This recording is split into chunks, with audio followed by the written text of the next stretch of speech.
I just want to preface this by saying, whenever I use the term investor, it does not mean that every single person in the TCG community is evil whenever they're trying to sell cards for a profit. And we just have to acknowledge that there is a gray line here, like everything else in this world, and not everything is black and white and clear cut. And I'll use these two Dimple SPs as an example, right? They're fairly inexpensive, they go for like less than 100 each, and if we were to be honest, if you told me that tomorrow they would start going for like hundreds or thousands of dollars, most of us would have no issue in letting go of these cards and selling them. And there's outliers to this, right? If you were to ever ask me, would I ever let go of my Gilgameshes or my Archer SP, I probably wouldn't unless times were like really bad and I really needed the money. So who are the people that we're talking about? So this is going to be the Flippers and Stonks Investors Starter Pack. What I mean by that is the more you pay attention to them, the more you'll realize that all of them are pretty much exactly the same. So here we have Exhibit 1, right? You're going to see that a lot of these guys look like some 20-year-olds with some broccoli-ass haircuts. And what were they doing prior to doing trading cards? They were probably flipping sneakers. They also look like they probably couldn't read Clifford the Big Red Dog last week, but somehow they're going to tell you how you're going to get rich because everything's stonks, everything's going to the moon. You should just invest in graded cards and cardboard, and there's no loss because everything's just going to go up, up, up, and up from here. So here we have Exhibit 2, and what do we have here? A lot of times when you look at the pictures of these sealed investors, what you're going to see is that there are going to be pretty common background things that you'll notice. Number one, behind whatever picture they take, they're always going to have some sort of Pokemon or Yu-Gi-Oh, especially modern. And where does that come from, right? That's from them previously ruining those other hobbies, but since they're not as profitable anymore and they can't do it there anymore, they moved into WEISS. And these guys are going to disguise themselves as pack breakers or live breakers or whatnot. And a lot of times you're going to see that they also picked up a lot of WEISS booster boxes where they're trying to sell now. But these are the same assholes that were on TCG Player and in the auction groups or wherever it is, that they bought all these boxes for like 50, 40 or however much. And now they're trying to sell you those same boxes back for like 400, 500 a box. But these assholes have already mapped these boxes out for the SPs and trying to sell it back to you. And on top of that, for whatever reason, these people that are giving financial advice to other people on how to get rich and how every card is going to go to the moon, you're going to see that in the background, they live in these shacks that look like a room out of Saw. Another thing you'll see as well too is you're going to notice a lot of these holy grail type cards like Albedo, the My Card, or any of the numbered cards. Most of these people that are buying them or holding on to them or showing them off, they're also the type of people that are investing in the hobby as well. And here we have Exhibit 3. This is one that I just really don't like at all. You're going to see a lot of these guys disguise themselves as community members, but if you kind of look at their post history, you'll kind of understand why these guys are kind of flippers that are coming from other communities that they can't take advantage of anymore. You'll notice that a lot of their posts come starting from around 2021, probably like late last year or even earlier than that, some of them. And they're the same assholes that bought out everything regardless of whether they like the cards or not, purely for the sole purpose of flipping. You're gonna see all these posts from them talking about how much they love these cards, how much they, love how it looks in these like random ass grading company slabs. And then they're going to say, oh, it's not for sale, not for trade. I just want to show off how cool it looks and whatever it is. But these are the same assholes. If you go directly onto eBay, you're going to see them selling these cards on eBay with these slabs for like a card like Juvia that was like $50 to $100 that no one even wanted to begin with. But they're going to try to sell it back to you for like $400, $500, $600, $700. And then, not to mention, you're going to also see that they're grading cards like SRs, triple Rs, or even like uncommons or just like regular foils. They're going to grade them and try to sell them for a premium. And now you ask, so what's the problem here? So what these people do, or what they did, is that they come into all these hobbies like Yu-Gi-Oh, Pokemon, and swoop up all these cards that there wasn't a market for before.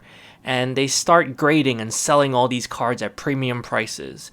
And since it's slowed down in these markets like Pokemon, where people are just kind of sick of it and the hype is just gone and they moved on and the prices started to go back down, they moved into WEISS where, okay, now they have a different community they could take advantage of, especially since it's smaller.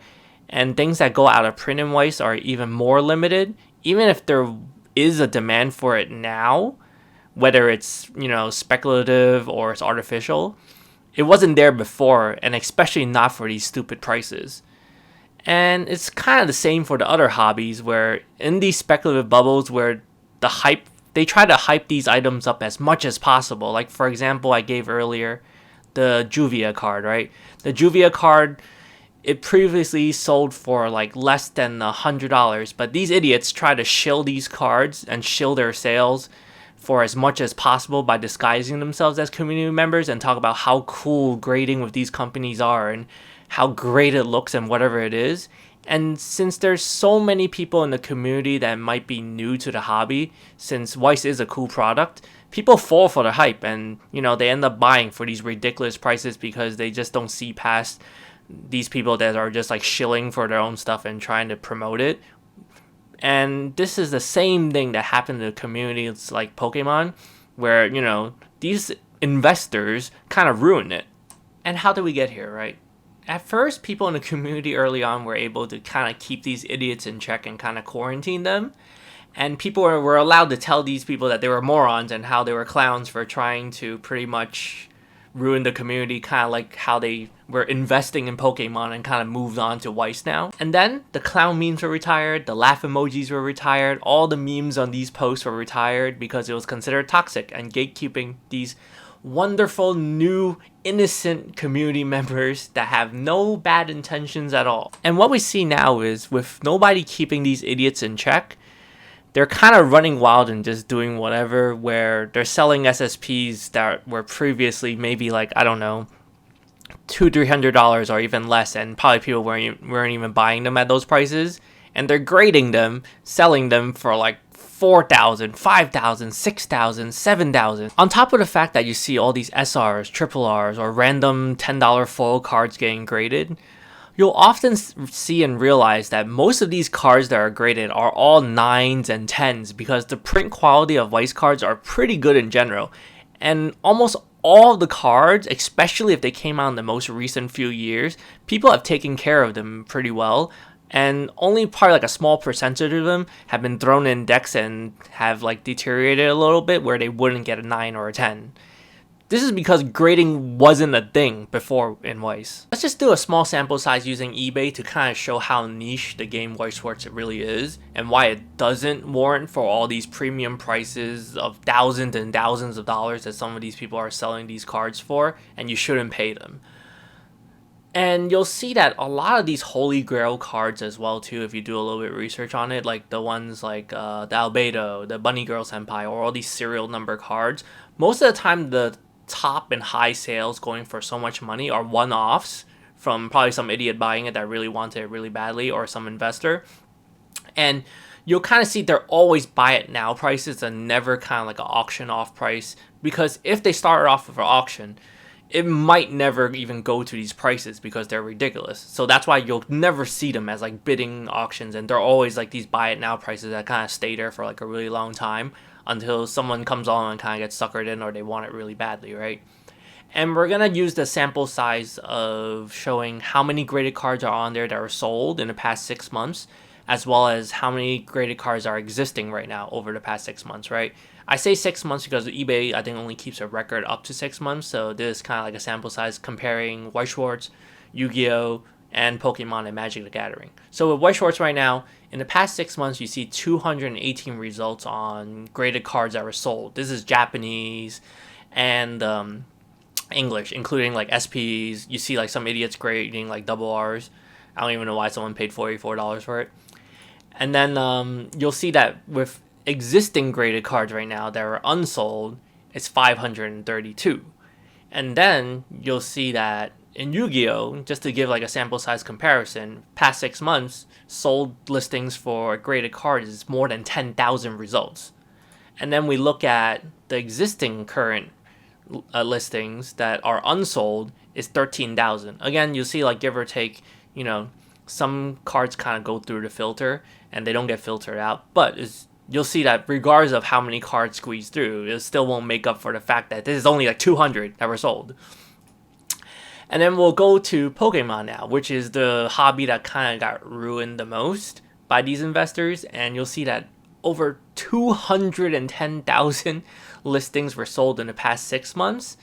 And then the actual listed ones that are currently unsold are 100, also close to 200,000 of them.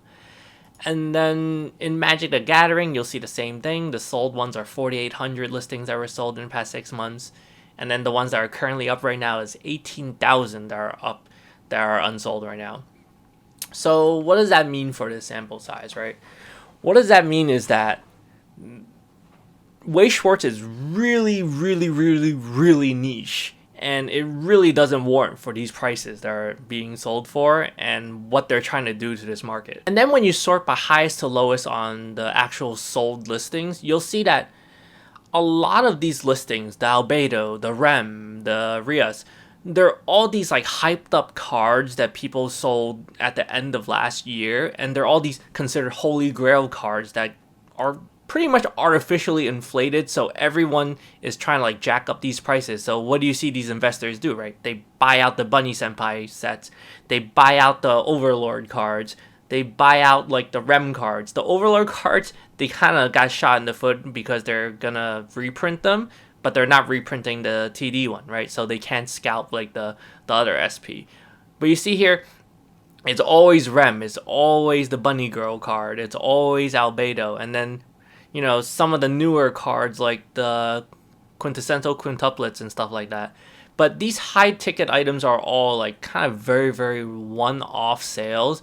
And then afterwards, you'll kind of start seeing them dip a lot more as you further go down the list. And then you'll see that all these sales happen at the end of last year, or roughly at the end of last year in 2021. But prior to that, as we go down more, all these cards that, they start selling for less and less and less because these prices, they don't make sense at all. So when we go back to the numbers, you'll see that realistically, less than 300 of these graded cards for WEISS SCHWARZ has been sold in the past 6 months. And that's being generous because a lot of these cards maybe have went through the filter or whatnot. So let's say give or take around 300 WEISS SCHWARZ graded cards has been sold. That's such a small sample size and it's so very niche. And what does this mean then, right? I'm gonna draw it out so we have like a visualization of it. And this is kind of what I've been suspecting for a while, where these numbers of sales that are so limited under like the 300 range of number of cards sold, that when we go back to how many investors that jumped into the hobby last year, roping everyone in that it's like a good idea, that it's like a great investment, everything's gonna go to the moon and everything is stonks, you see with these numbers that there's so little sales on these high ticket items, right? So again, you have less than 300 cards sold in the last 6 months that are graded. And then in those pool, you see less than maybe 20 of them that are going over 1,000. And we always see the same cards, Albedo, Rem, Asuna, Rias, whatever else, right? The Bunny Girl card. And then now we have like the numbered cards. So what I've been suspecting is that with so little sales on these high ticket items, probably less than 50 of them, then most likely you're looking at a small pool of people that are buying these that are probably less than 100. And I suspect there's probably less than maybe 50 of them that are buying these high dollar cards, and they're all just kind of like circle jerking each other and passing these cards around at the prices that they are, thinking that it's stonks or whatever it is, or just to kind of like keep the prices of whatever they bought at what it is. So unless you really, really, really want these cards really badly for yourself and you really like them and you plan to hold on to them forever, if you ever plan to sell these cards, you're not going to have a bad time, because these broccoli-haired people have sold you on the idea that this is going to be stocks and going to the moon, but you're kind of holding the ball at the end of this, right? So I'm going to visualize this just to kind of show you. And let's visualize this, right? So you have this guy here, the stonks investor, with his broccoli hair, and he's holding the Albedo, the Rem, the Rias, or whatever it is that's selling for a lot, the numbered cards. He's selling it to you for 10k, 15k. And this is the rest of his buddies that are also stonks investors, where they're circle jerking each other off. and they're all selling for 10k, 20k, and they're passing it around because they're pretty much the only ones that are buying it, and they're telling each other, oh, you know, this card's going to be going to the moon, this card's going to be going to the moon, and they pass all these cards around back and forth. Price might fluctuate, might go down, might go lower, but since they're already so invested in it already, they have to sell it to each other at these high prices of the 10, 15k, because if they do otherwise, then they're going to admit that these prices are worthless, and they're not worth the money that they're worth, so they can't sell it for lower than that, right? But you come along because you listen to these idiots and you're like, oh man, this is a great deal for 10k or 15k. I'm gonna buy this card because this is stonks and it's been proven to go up, because sometimes it went for 20k, 17k or something like that, so maybe 10, 15k is a steal now. But what happens is, since these people have already pawned it off to you, what could happen for you is, unless you're willing to lose the money, then what could possibly happen is you're stuck with this $10,000 card that no one else will buy. Because again, if we go back to the numbers of, there's only like what, 200-300 sales in the last 6 months, and this is because of all the hype, all the stonks and everything. So prior to that, there was probably none of these sales amounts for the amounts that they are. And you look at it, because again, you look at the Japanese cards where previously no one really bought them and they weren't that jacked up in prices, but now the Japanese cards are all jacked up in prices and they're all sold out all the time. Because of why? Because all these stonks investors have moved on from, oh, okay, if I bought out all the English cards, what's next? I'm going to buy out all the Japanese cards and sell them all out. But if you visualize all of this again, what does this look like? Remember when we say, you know, the people on top benefit, and they're all like hyping it up like, oh yeah, it's gonna be like, if you buy these vitamins, or if you buy this, you buy that, you're gonna be rich and we're all gonna get rich together. But what happens to the person like you that they pawn it off to at the end, right? Now we are getting 3 people each. The more people that get involved, the more people who are investing, the more money we're all gonna make. It's not a pyramid scheme. It's not even a scheme per se. It's a pyramid scheme. So memes and jokes aside, at the heart of this, what I really want to say is that I know this all sounds really negative, and I know because some people do win. Some people make a lot of money, but they only make money at the expense of someone else, right? As long as they're able to pass it on to someone else. Unless you really enjoy these cards and you really enjoy collecting them and you don't mind losing the money and you're able to hold on to them as long as you want to, then don't follow these idiots on their advice and pay this much money for these cards when at some point someone's going to have the rug pulled out from under them and they're going to end up at the bottom of this chain, and these people will not feel bad for you. They won't feel any remorse that they sucker you into this. And they won't give you your money back. They won't care about you or anything that happens to you. So I really don't want to see anyone end up in that situation. Alright, and that wraps it up. Thank you for watching the video. I hope you found it informative and somewhat entertaining and funny at some points. I've been trying to get a little bit better at putting these together. But I also want to say thank you for everyone that's been subscribing and kind of commenting on the videos and just letting me know that you're watching it. I really find it amazing that even more than one person watches my videos. Thank you so much. Have a great day.